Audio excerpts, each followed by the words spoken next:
Hi, 1 Hour Smart Him here, and today we're going to show you how to connect Pandora to Alexa. So first thing you're going to do is open up the Amazon Alexa app, and that's going to bring you to the home screen.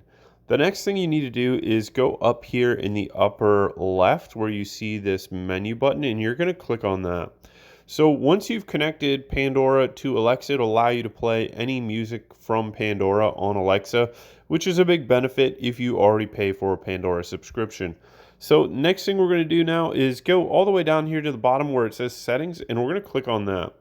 Okay, and in this menu, you're just going to scroll down and you can see a different number of items, and we're going to click on music and podcasts. So I'm going to click on that one right there.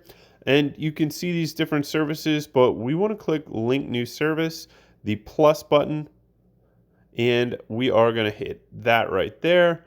And now you can see these different music services. So we're going to click on Pandora, which is right here. And then the next thing you need to do is click enable to use. So that will connect Amazon Alexa to Pandora. Now, after this, all you need to do is sign into your Pandora account. And once you follow the steps, Pandora will be connected to Alexa. Thanks for watching. Please like and subscribe.